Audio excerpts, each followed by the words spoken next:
एक industrial town Kota coaching city कैसे बना, आज के इस episode Kota the untold story में मैं आपसे बात करूंगा। मेरा नाम प्रमोद महेश्वरी है।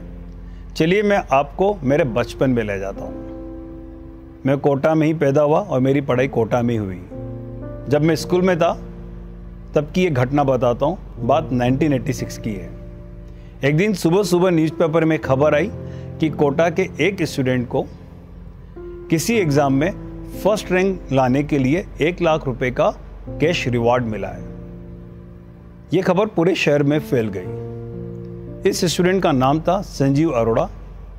एग्ज़ाम का नाम था IIT JEE और इंस्टीट्यूशन का नाम था ब्रिलियंट ट्यूटोरियल। संजीव अरोड़ा ने ब्रिलियंट ट्यूटोरियल से IIT JEE के लिए कॉरेस्पॉन्डेंस कोर्स किया था और IIT JEE में फर्स्ट रैंक प्राप्त की थी। इनका अचीवमेंट हम जूनियर्स के लिए काफ़ी इंस्पिरेशनल था।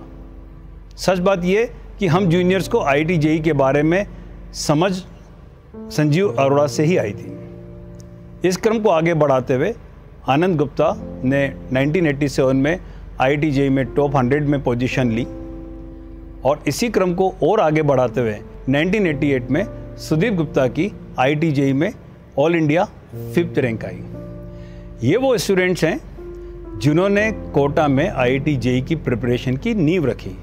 उस समय कोटा काफ़ी छोटा शहर हुआ करता था।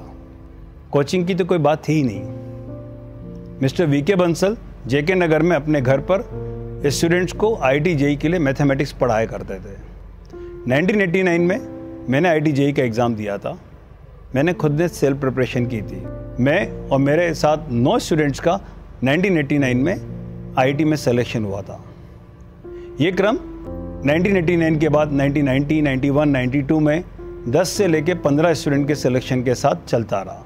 1993 में मैं IIT दिल्ली से ग्रेजुएट हुआ और मैं वापस कोटा आ गया। मैंने डिसाइड करा अपने पेरेंट्स के पास रहने का और उनके साथ रहने के साथ मैंने स्टूडेंट को IIT के लिए फिजिक्स पढ़ाना शुरू करा।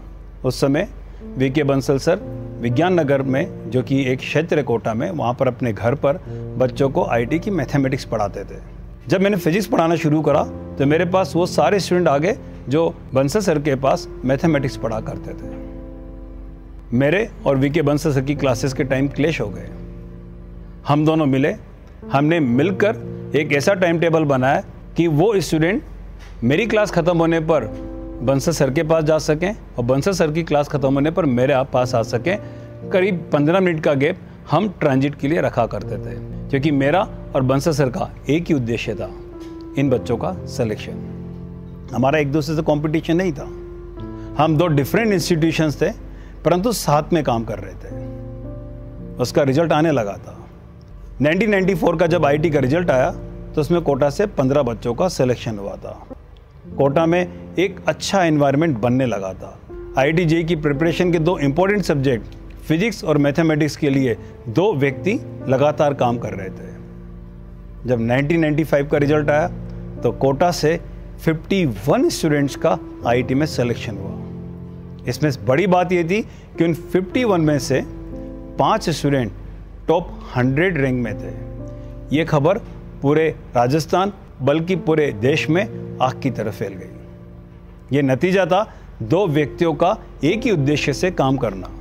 किसी भी तरीके से बच्चे का सिलेक्शन होना चाहिए, बच्चों को क्वालिटी एजुकेशन मिलनी चाहिए। जब ये खबर पूरे देश में फैली, कोटा के आसपास के शहर जैसे उदयपुर, अजमेर, जयपुर, अलवर, आगरा, वहाँ से स्टूडेंट्स का आना शुरू हो गया। दोनों इंस्टीट्यूट, कैरियर पॉइंट और बंसल क्लासेस, अपने अपने लेवल पर उन स्टूडेंट्स को बेस्ट एजुकेशन दे रहे थे। एक दूसरे से कंपटीशन जो था वो अच्छे पढ़ाने का था। किसी तरह का एक दूसरे इंस्टीट्यूट को नीचे दिखाने का किसी का भी ऑब्जेक्टिव नहीं था।